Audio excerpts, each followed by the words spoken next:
we've got two Aussies here with us from down under.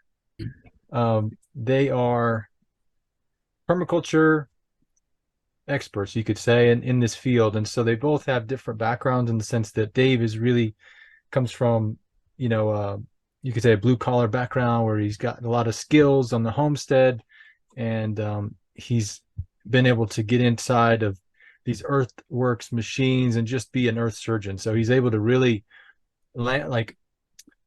be an artist and meld his ideas and creativity into the landscape. So it's a beautiful combination. And then Greg is kind of able to really touch communities and be able to design well. And so they work well together. And some of these projects they've done are really incredible. So they're kind of a 1-2 punch, and so they both have helped pave the way in permaculture, even though, you've got Jeff Lawton and Bill Mollison and those kind of people, David Holmgren, and they're right there with them. They've been there, a part of the whole movement since the beginning. So permaculture itself it's not a mysterious thing necessarily, even though it's hard to explain sometimes, but it's basically, you're trying to mimic nature so that it can be life-giving and life-sustaining as much as possible.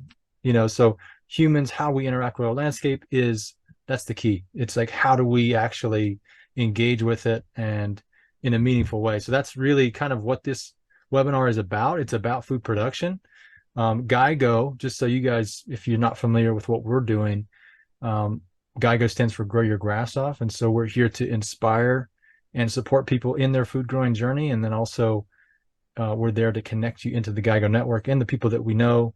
Obviously, Greg and Dave bring a huge part of expertise to the table and lots of connections. And so we're continuously growing, but we want to support people wherever they're at. So that's the key, is really just trying to help people, whatever part of the journey you're at. If you're in an apartment, fine. If you're in a suburban backyard, that's fine too.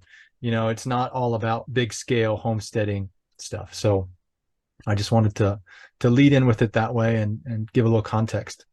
Permaculture before and after. So it's kind of, it doesn't have to be a huge forest. It just is more integrated, in other words. So you can have more diversity, it can increase nutrition, and then it's more efficient in a lot of ways to maintain. You don't have to go out there and mow a bunch of lawn. That's obviously the play on words that we have with our name, to grow your grass off. But in some ways, it's really, it's not about, making it into this beautifully manicured garden per se, but it's about efficiency, really. It's about being real with your environment and how you want to engage with it. And so it can look rough, and yet there's a lot going on there.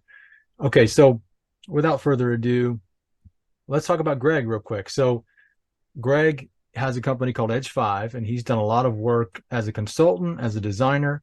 He's traveled a lot. He's gone into Africa, Asia, all over Australia. So he's been a teacher for a long time. But communities, that's kind of what Greg has as a skill set. He engages with the community if he needs to, let's just say, engage with them and figure out what are the skills that they locally have available, and so he's really good at allowing that to surface up through his courses. So obviously he dives into permaculture training, food support systems, community gardens is a good example, different regenerative agricultural methods. Water harvesting is a great one, as far as, and this is something where you look at a lot of the projects he's done in Tanzania, for instance, or some of these harsh climates where the landscape is super dry, and the things that can actually survive are not necessarily food plants that you can just go out there and every day consume. You have to really, it's a labor of love to get that to where it needs to be. So water harvesting is a huge skill to have.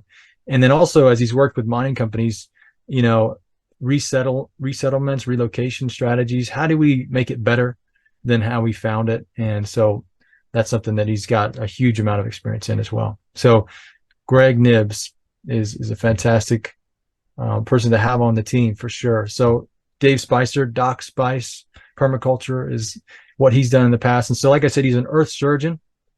And so he's able to really sculpt the landscape, literally. So he imagines that his bucket is like his wrist, he's able to really get out there and engage with it. So his approach comes from practicality and having a lot of experience at Bill Mollison's farm, which, you know, Bill Mollison is the founder of permaculture. So the kind of the epicenter of permaculture itself, he helped with that main farm.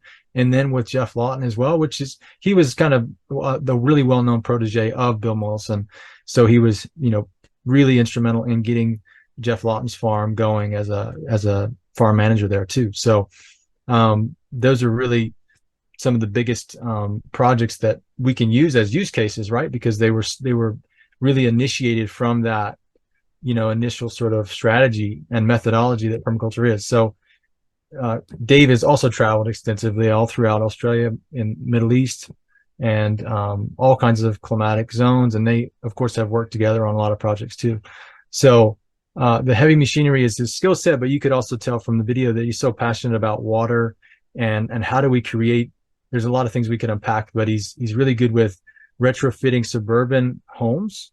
So, and these are really good tangible skills that people can use nowadays, you know, and it's not a huge acreage setup. You know, this is something that he can transform, you know, and help with creating these lovely environments, whether it's a pond and so on. But yeah, I just wanted to give a little bit of context to edify these guys because they have really a ton to share. And so I wanted you to kind of know where they come from. All right, so I'm going to turn it over to Greg. And so he's going to talk through a few slides. Greg, you all set? Yeah, thanks, Brandon. Okay. Yeah, so good evening, everyone. And thanks to the GIGO team for putting this on and having Dave and I on. So start with this slide. It shows what's possible. So this was a project I started back in 2014 in Tanzania in East Africa. I'm still involved in this project. It's online now. I've trained up a local team, but if we go back to 2014, the site was an average 5-acre farm in Tanzania, really degraded. A lot of monoculture growing of maize in the, you know, once or twice a year. I arrived on site, buildings on site already. It's an orphanage, and it's an NGO called Communities Assist. And Communities Assist is an Australian-based organisation. We have a local board in Tanzania, and they asked me to come on to analyse the site and then design and a plan for the future to create a future resource base and create food security for the children, the staff, and any surplus could be sold or shared amongst the wider community. So the first thing I did was analyse the site. There was a lot of erosion on the site where rain event water was running off the landscape. And you'll find on most climates across the globe, roughly 88% of water off the landscape. So that's a valuable element that we're losing, and that's energy that we can actually store in the landscape to actually grow biomass and restore the whole soil ecology and modify the whole environment by getting water landscape. So the first thing we did, the design, well, I taught the local team how to use an A-frame and about design, and then we laid out the contour lines and hand dug the swales. So we put a series of swales down through the landscape, and then we selected the right trees, got involved to help plant and water. Really great way for children to learn by doing, and the whole team got involved. And today, see, you can walk on site, there's diversity of biomass. We've got trees. It's in tropic system design, so we've got the different diversity of trees, forage trees for stock fodder, cut and drop, or sometimes bring the animals out. We've got timber trees, we've got fruit trees, we've got nitrogen fixing trees, we've got moringa, bananas, cassava, sweet potatoes, maize. So there's a whole diversity. It's a whole cultivated ecology, and it's thriving, and it just keeps getting better and better.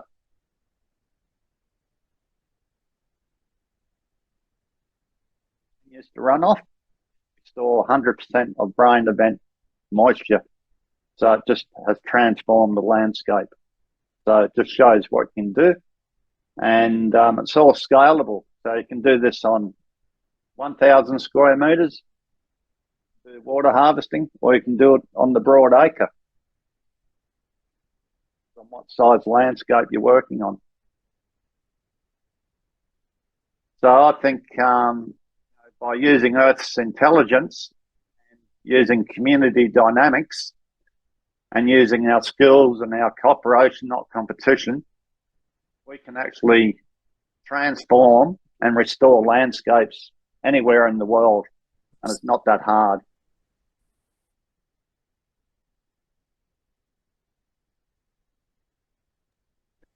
Awesome. You ready to go to the next one there, Greg? Yep. Okay, let's do it.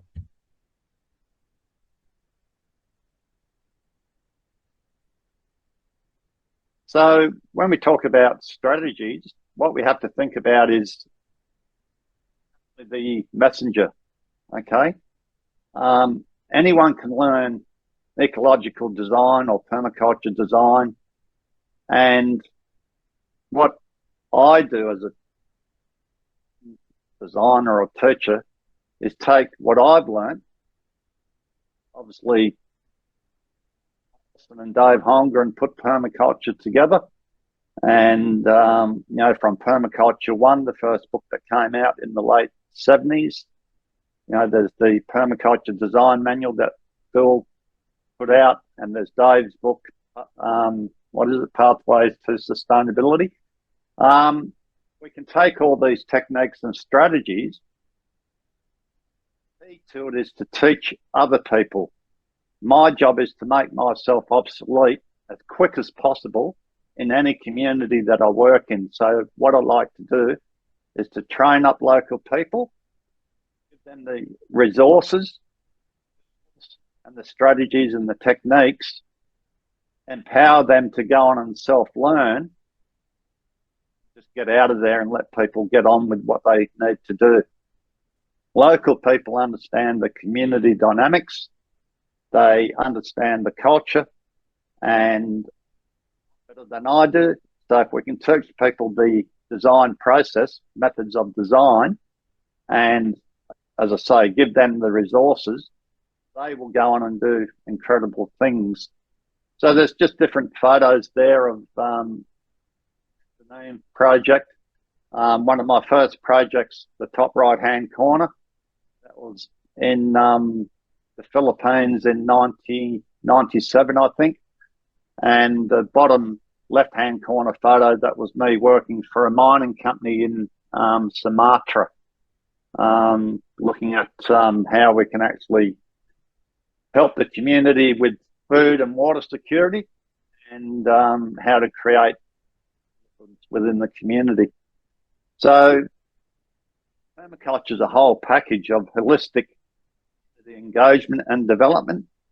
And these problems we're having throughout the world today, we do have the solutions: food security, restoration of landscapes, rejuvenating communities and landscapes, just through people how to read the landscape and how to design and how to apply that design to the landscape. And it's not rocket science. So we do have the answers for today's problems. It's just whether the national companies and governments are willing to allow people like myself and many other permaculture teachers from across the globe to do the work that's needed. But this work houses people. we do this work, the less we need governments, the less we need big business. But we still do need, we need medical facilities, and, we need products. And so it's all about holistic living, and it's all about cooperation, not competition. And I'm not going to go into spirituality, but I think the biggest problems we're facing today is people, the fear of death. If each individual can get over the fear of death and just be in the present moment and live now, we don't have to. There's nothing to achieve. Everything we've got is here right now. If we just take that time to stop and breathe, this is life right now. We have everything we need. We've got all the resources that we need. We've got the community dynamics. All we need is Earth's intelligence. So whether it's ecological community dynamics, the water, we have to understand the local water cycle where we operate, and we have to rebuild the soil food web, and we have to look at the energy from the sun, the light harvesting, and the community energy of ourselves and our friends, family. And through the energy of the sun, if we design the system right, we're doing light harvesting, so we can grow and rebuild the biomass that we could ever need. Simple, it's not funny. We just complicate things so much. We just got to stop and breathe and just relax and design and enjoy life. It's not rocket science. Okay, so can be done. They're applying ecological design. We can actually restore, regenerate, and rehydrate landscapes. We can do whole farm plan design, water harvesting and storage, creating healthy soil food webs. We can design for fire, flood, and dust load prevention or reduction. We can get sustainable tree systems in there. We can put animal systems in. If we look at the community development or engagement side of it, what do communities and the landscape need? What does the individual need? We can design for climate resilience. Climate change is here, and we can adapt to that, and hopefully over time we can get back to normal. Food and water security. We can prevent and reduce malnutrition. I did a project in Rwanda where we taught a 10-day kitchen garden, and then later we went and did a 12-day design course. And today they've got over 13,500 home kitchen gardens in the bioregion where I worked. The first time they've stopped generational malnutrition. And what it's all about is having full domestic nutrition, a balanced diet, where the design emphasis comes in. We have to do a food audit, water audit, these all communities designed for the diet of the people that you're working for. And that's where we put in the regenerative food systems. And through that, we can do livelihoods and support services. So that it's all scalable from as we know, within permaculture, we can do it from a balcony to the broad acre. To focus on the client, people, or the community we're working with, and design to the scalable system that we're working with. And that's where the home kitchen and school and community and food forest gardens come in. It's all there. Not that hard. And it's joyful work. We've got to get over this idea of working hard. Life is about joyful work. Working hard. It's all about joyful work. Awesome. Thank you, Greg. Dave, you're up, and we're going to just talk about mainframe design. I think we've got a good 10 minutes if you want to cover it. Yeah, no worries. Well, the way I approach things really is water access structures, and so water. Um, Permaculture talks a lot about patterning. Now, patterning was very confusing for me. Yes, I can see like the Ekman spiral. So we have a tree and we have a lee protection on the of 3 to 1 with a tree. So I can comprehend these patterns, but the broader pattern of the landscape was quite daunting. And until after a number of years, I come to the conclusion that all I do is observe a pattern across the landscape and then apply another set of specific patterns to the landscape.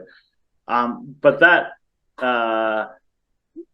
primarily what people pay me to do is actually observe. So it really relates to what Greg's saying. Observation is key. And we've got to retrain our eye to see these patterns. I can look for deposition systems, like when was the last rain event? Is there material built up on a fence, etc.? Because from that I can go, well, there's a lot of water moving through there. So observation is key. So if I look at a landscape, I always go from design to reality because it's easy to do pretty pictures. But look at the landscape, observe the patterns.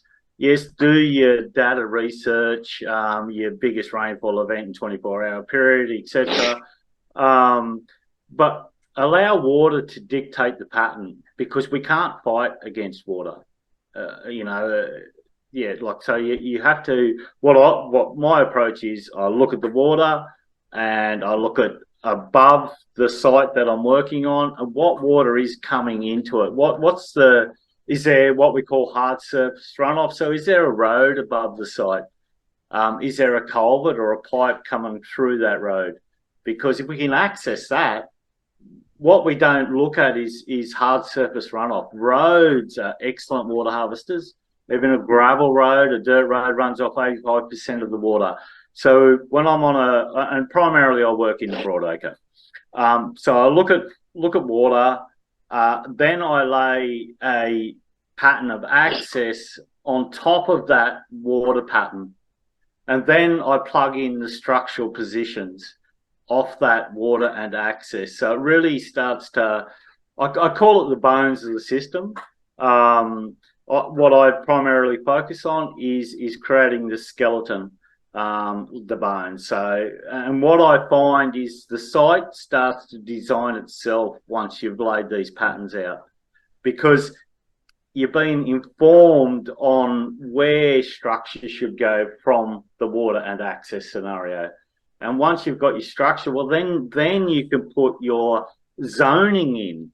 And I don't really focus on zoning too much in that I see that as an evolutionary approach. Yes, we have a zone 1 and a zone 2, but then the other zones can sort of morph into reality over time. I do, like Bill had a famous saying, let your site demonstrate its evolution. And I'm a firm believer in that.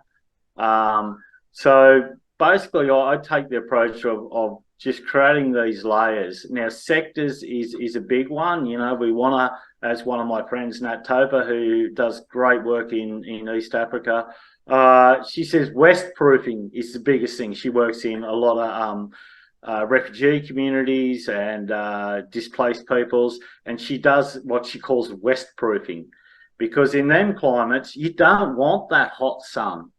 One of your biggest things is to put up some structure to exclude that long hot afternoon sun.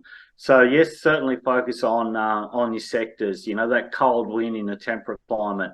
Invite the cool summer breeze in. All these sort of layers that you can start to apply, but they all come off that mainframe design.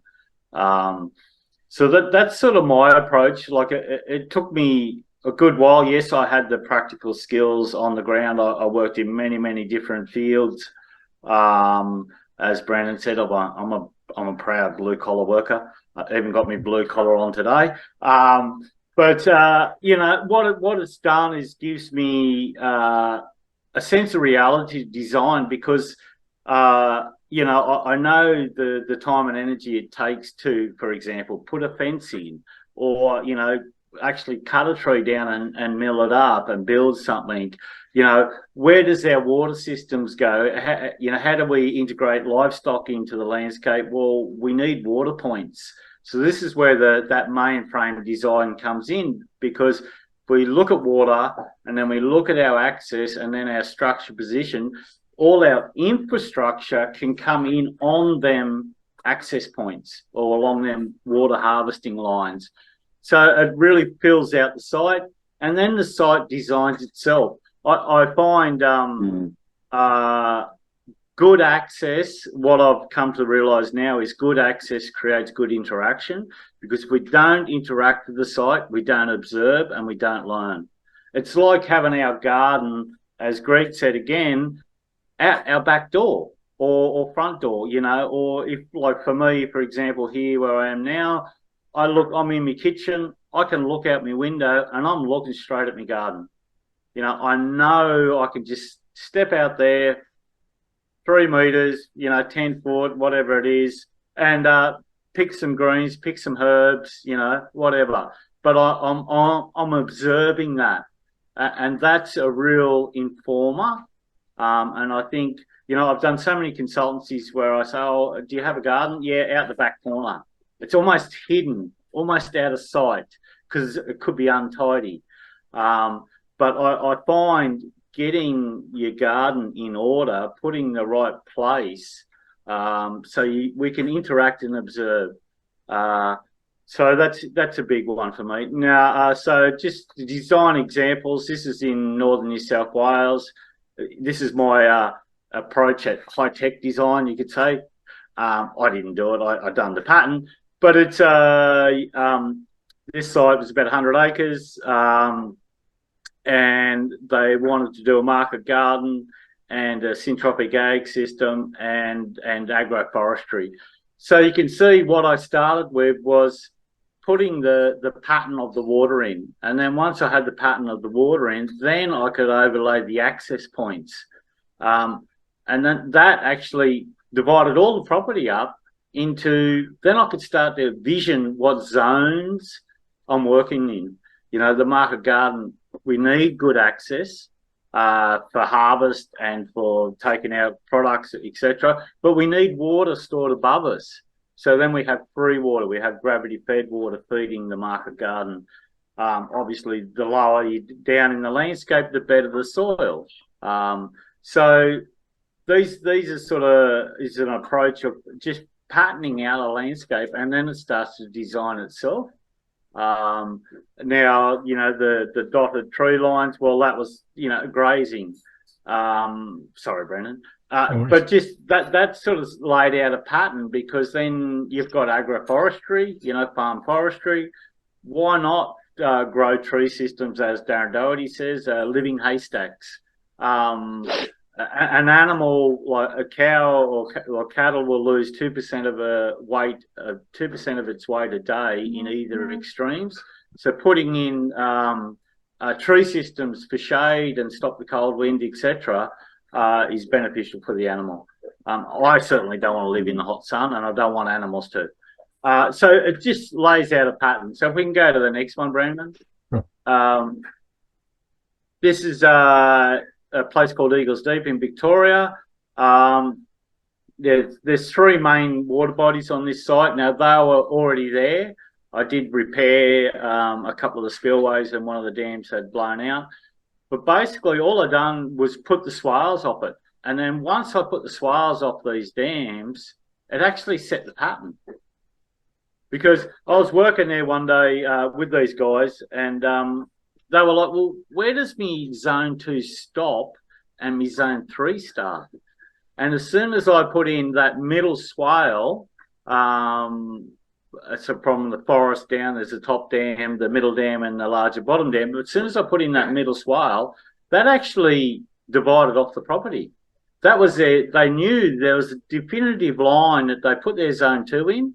So zone 1 from the house or the shed to a zone 2. But as soon as it went over the other side of the swale, it went into zone 3. And it really mentally it relieved the clients. It's a bit like fences. People look at a big piece of landscape and there's fences in the road, and that actually blocks their vision. And I just say, cut the bastard.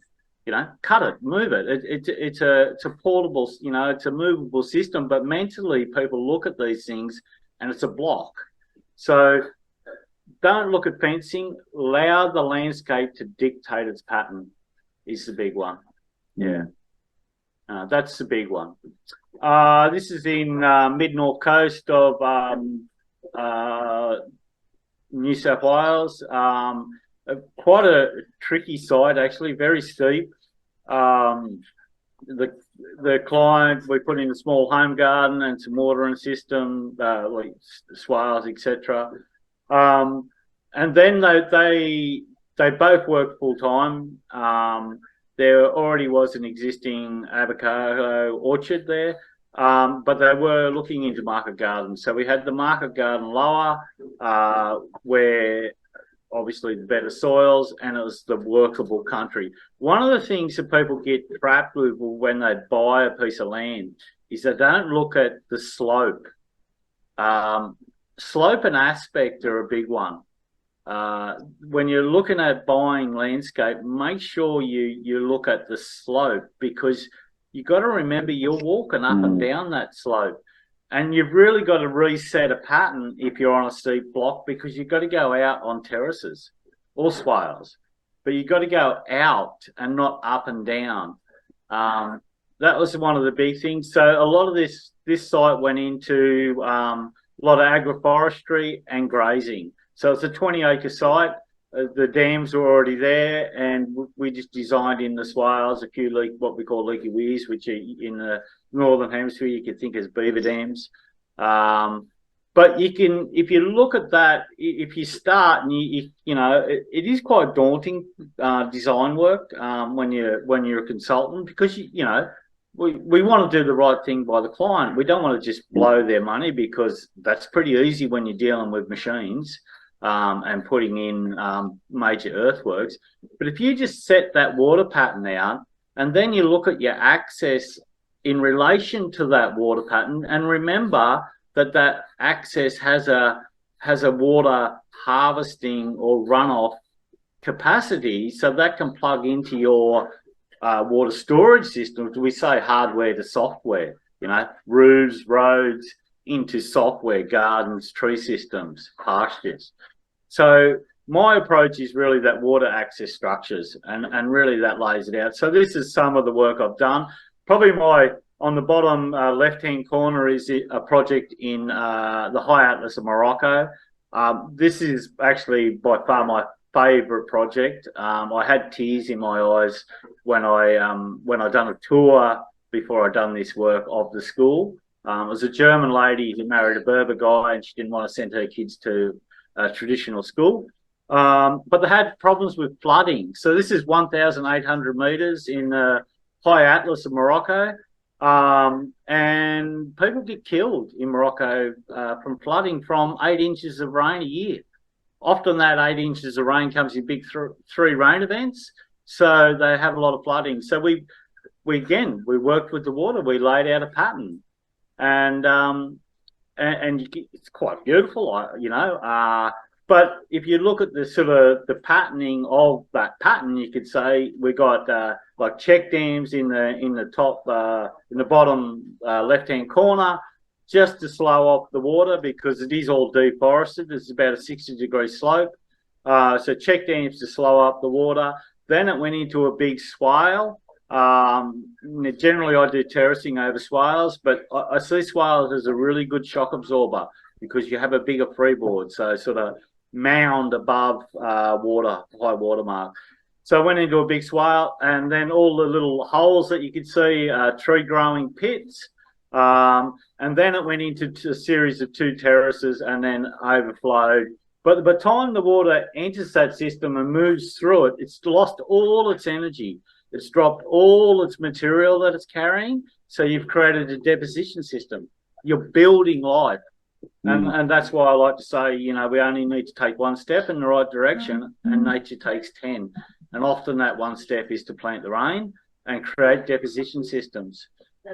So the other couple of, like the middle photo at the bottom, one of the clients was in the first design I talked about. They wanted to do something with the dams, so we created a bit of habitat. And dams, yes, they're a water body, but they're an excellent habitat. So we created some edge around it. We created a little island. There was a tree there that they wanted down, so we pushed that onto a little bridge so you can get onto the island. But we repattern landscape. And you can, if you look at the two level sill spillways in the two photos there, the bottom right hand corner, that's 500-acre catchment. That's a lot of water. That water is going over at about 6 inches deep in that photo, but you can see there's actually grass still standing up. So that's how passive it becomes, because we put the water over a long edge and it just sheets over. You can look at the top middle photo and you can see the water's actually split because the grass is actually strong enough to stand up against that volume of water. That's going over at about 100 mils, so 3-4 inches. That's how passive these systems become. And that's what we need to work with. We need to harvest water, but then when it exits, we need to make sure we put it out over a long surface so it becomes passive. And then it's not a problem lower down. And then the top right-hand corner, this is kind of a controversial photo because it caused a lot of controversy, but I won't go into that now. But this is a road swale. This is in Buckland in Tasmania. And I was teaching an earthworks course down there years ago, and Ringo, who the property owner, who is a great operator and a permaculture designer, it's his first attempt. He tried this. It caused a lot of controversy because people say you don't want water sitting underneath a road. Well, it was an internal farm road. And that's the other thing about getting good access, because that actually become a laneway for moving stock. And then you can run your water line along that laneway. And then you've got access to your water points, etc. So getting that access, as I come back to good access, is good interaction. Yeah. Awesome. Thank you so much, guys. We can hang out extra time if you guys have questions. We can at least, maybe it's an hour and 15 if you guys really want to stick around. So for now, we've got about 10 minutes or so to the end of the hour. We're ready to open up to questions. But before we do that, what Greg and Dave are getting into, I think, is really the broad stroke aspects of strategy and design as it comes to different projects. It could be a community project. It could be, like Dave was explaining, big acreages for clients.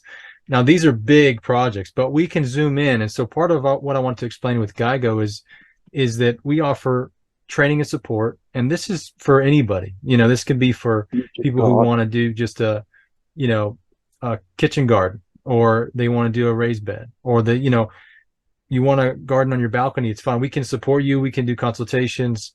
We can do designs like Greg showed or Dave showed you there. But part of what we're going to offer here, and this is kind of what we really want to call people to action on, is a masterclass series. And so we're going to go through kind of what they briefly went through in sequence, the water access structures. So let's pretend that you're about to buy a property, which we know Lana is about to move, which is awesome, into some acreage. And so she can use this course, for instance, and say, okay, how am I going to design this well so that I can be efficient and I can get the result that I really need without wasting my time, without paying extra for all this extra work?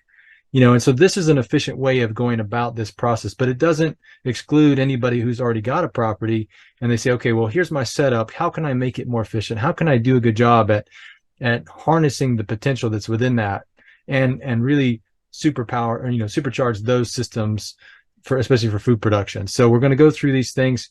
Normally it's $1,500 for this masterclass. We're going to knock it off for you guys.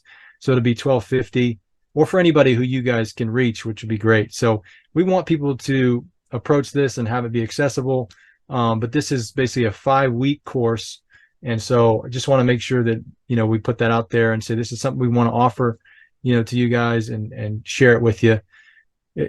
again, we can do other things. You don't have to jump right into a masterclass. But if anybody's interested and you really want to go for this is a great opportunity. So with that, let's go ahead and open up for questions. Ian, Lana, if you guys can help me with any questions in the chat. But yeah, go ahead and come off mute and feel free to ask questions, guys. Hey, it's Claire. Hey, Claire. Hi, I got a question, please. I'm really this is my favorite place to be, is this type of creation with Earth. So for Greg, I'm curious, Claire. have you, good evening. Thank you so much for showing up. So for the mining place that you worked with, did Yes. you do any what? How did you test for contamination in the soil with that? Oh, look, usually when I'm working with the mining companies, it's more community engagement and development, and it's not to the mine operations. Usually these are quite a distance away from the mining companies. So, Okay. I talk to the community about the history of the land, and usually, up until this stage, there's never been any contamination.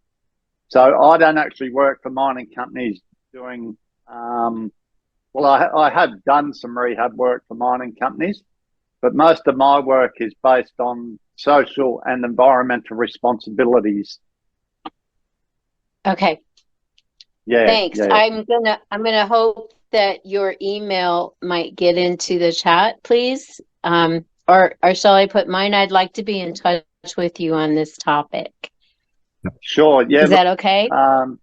If you just Google Edge 5, you should find my Greg yeah. at edge5.com.au.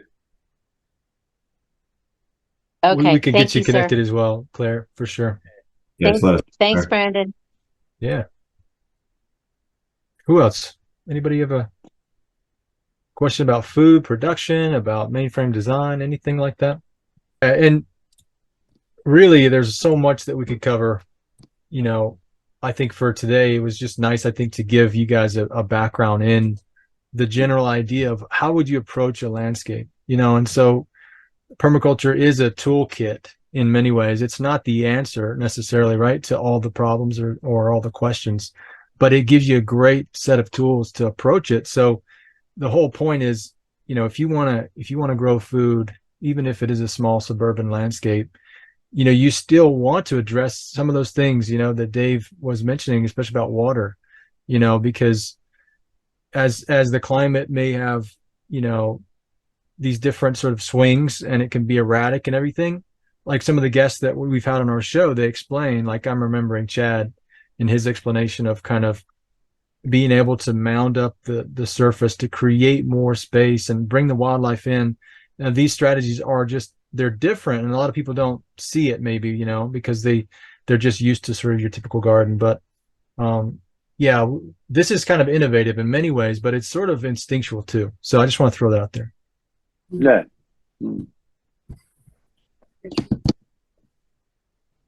Yeah, feel free to ask any kind of question you might have. The point here too, just so you know, is that we want to know where your gaps are. What is it you guys want to know about? Because there's a lot of experience that these guys have to share.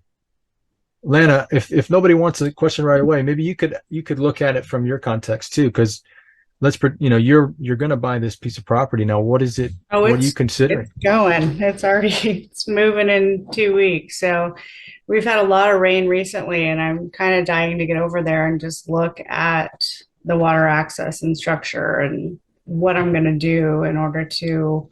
My dream is to do a U-pick flower and vegetable garden there that I can just allow people to come, and I can share what I grow with them. And also my animals and all kinds of stuff. I have a lot of visions, but I really need to get there and see what the water access is. And so my plan, actually tomorrow, I'm going to pop over there and just see. It's a pretty flat surface. There are some indentations that I think we may have to flatten out here with some earthworks. I don't think I can afford Dave to come over and do that for me. So, but just I'm excited. I'm excited to start over with just a clean slate. The property we've been out here has been for the last 9 years, and we've kind of outgrown it. So we have almost a full acre to play with. I say it's from Lisa. She's saying hi. This is probably for Dave. What are some strategies to encourage earth movers to learn this instead of doing, in quotation marks, doing what they're told? Oh, this is a tricky one. Well, you know, I was doing a talk about last year. I was doing a talk with Zach Wees from Elemental Ecosystems, and Zach does. He's another Seth Holster's protege. Zach's a fellow operator, and you know, I've got a lot of respect for Zach. But we're talking about engineers and we're talking about operators. One of the issues is if people don't revere life, don't know the value of soil or the value of a tree, and you're sitting in a 20-ton machine that basically you can just go flick with the bucket and knock that tree over with no connection. Like, so I don't know how we get operators to connect to life, because this is the missing part. Now, obviously, demonstration is the key. I've been working on a project in outside of Sydney, and the previous owner was an earth mover who still does work on the property. So me and him did conflict quite a bit. But we had a big rain event, and he actually seen some of the swales I put in, and he went, "Wow, they work! Wow!" So he comprehended, not through talk, not through waffle, but demonstration. Now, one of the most powerful things I ever read when I started to read when I was 23 was the word educate in Latin means to lead out. You need to demonstrate the way. So we need to set up these examples. Even if they're only on a small scale, that doesn't matter, because the principles are exactly the same. So, you know, you can have a small backyard where you can put in a couple of swales, but you still need an overflow for that swale. You might be taking hard surface runoff, and you still got to pacify that water. So observation. You need to take these operators. They need to understand level, because a lot of earth movers have been taught to drain landscape. Okay, and if you talk about contour banks, well, all contour banks actually have a fall in them, but most people perceive them as level because they're called contour banks. So language is important. The biggest thing for you with an operator is communication. You need to have a relationship. You need to be able to have a conversation and them to hear you, what you're saying. If you can use the laser level, okay, for surveying, because you need to survey out your work anyway, but that is, I call it the earthworks God, because it's either up or down. You know, it's not you telling the operator, it's that instrument telling the operator what he needs to do. He needs to dig more or he needs to build it up. If you want level or you want to fall, depends. But that laser level or a level is dictating what needs to happen. So communication, have a relationship is a really big one. I've seen a lot of, unfortunately, most earth movers are butchers because they don't have a connection to landscape. So to get that connection, to develop a relationship, to save the topsoil, it's a challenge, and it's why I do what I do. I was lucky. My father was an earth mover for a period of time, so I've been exposed to that world. And when I was working for Bill and Lisa in Tasmania, Lisa threw me on her excavator, and I learned, because I was very good with a shovel. So an excavator is a big shovel. But yeah, having that relationship, getting them to connect to life. Maybe serve them a plate of food with real nutrient-dense food out of the garden and get them to eat it, and then go, "Oh, wow, this is great." and that might stimulate the connection. I don't know. I mean, it's a challenge, but it can be overcome. It can be overcome, but it has to be overcome by demonstration. Yeah. We've got- Jennifer is wondering, she's concerned about drought in the future. Do you have any strategies to train water conservation, etc.? Again, it's demonstration, yeah, really.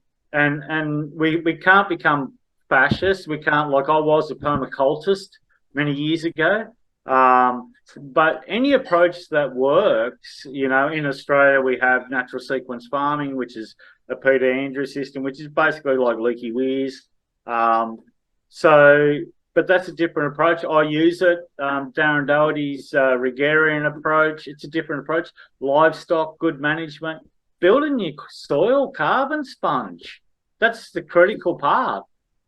And tree systems. That's how we overcome it. Yes, we need to create deposition systems. Yes, store water high in the landscape so it can slowly move through the landscape. But building your soil carbon sponge, I mean, that's the best thing we could do, and put up tree systems to create that environment. One of the most profound things I seen in Morocco years ago was I pulled up at the netting factory, which is a couple of guys weaving netting underneath a huge big eucalypt, and it was raining underneath that eucalypt, but it wasn't raining outside because it was the condensation drip. That's huge in dry lands. Mm-hmm. So yeah, incorporating tree systems, we have to move that way. We've got another question here. Maybe, Greg can kind of take this one. We've got Embry saying, any tools or resources you use to keep track of observations and property over time, like as the seasons change, sun, shadows, water movement, so kind of the site analysis stuff? Yeah, look, that's a good question. What tends to happen, obviously, refer to the Tanzanian project. You get vegetation cover on the landscape, and once you have your water harvesting systems in, as Dave said, everything becomes very passive.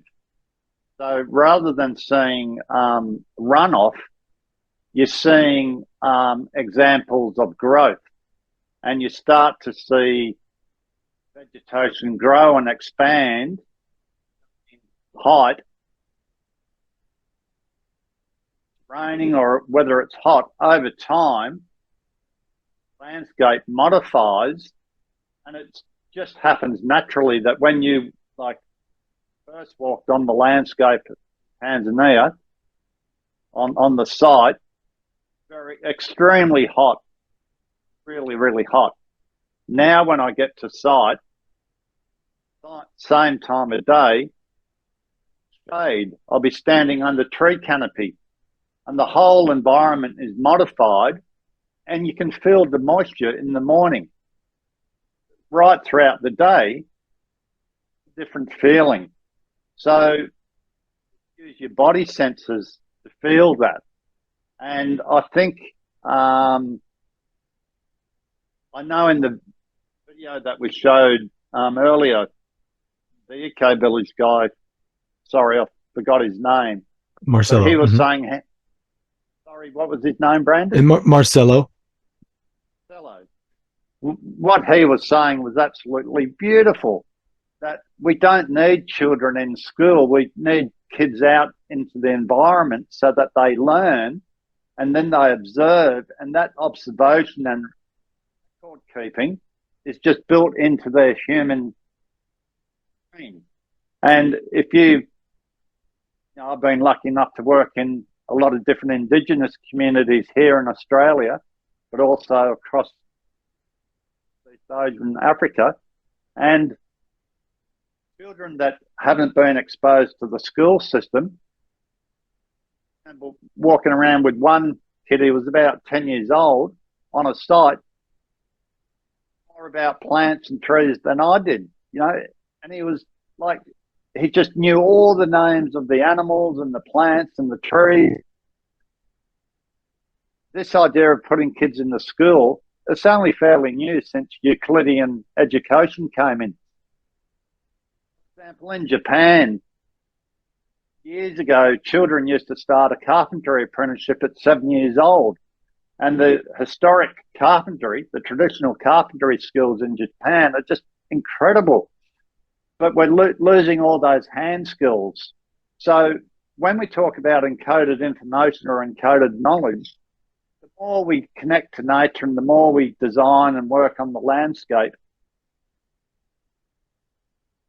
information becomes encoded in our body. We don't actually have to record it anywhere. It just becomes part of us, if that answers that question. Yeah. That's great. Yeah. Ian wants to take the last question and then we'll wrap up. Yeah. Thanks, Greg. Last one's from Lori. Whoever wants to take this. What are the biggest factors to building the soil food web?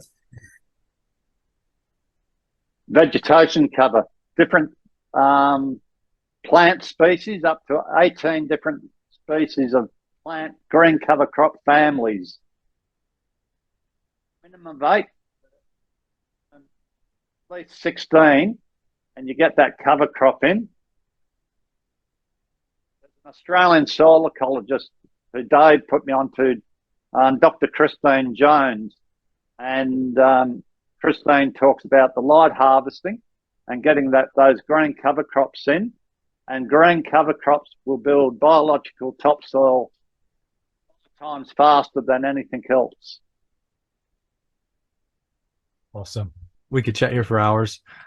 And so, you know, if you do have any other questions, feel free to reach out to us, email us, stay in touch, connect through our website or find us on social media. We're not hard to find for sure. We want to help and support as many people as we can. Yeah, again, please, if it's appropriate for you and your situation, feel free to reach out about the masterclass or anything else. There's so many different layers that we can kind of meet people where they're at. I think it was great to bring these guys in, and this was a nice trial run for us with these guys, but there's so much depth, and we really appreciate you guys, Greg and Dave, for coming on, and thanks you guys for coming and showing up. And yeah, we'll keep this going. I think it's just really fun to get together and talk about some of these things. Thank you, everyone. Yeah, so thanks, everyone. Yes, thank Great you. to do this, and I really enjoyed it.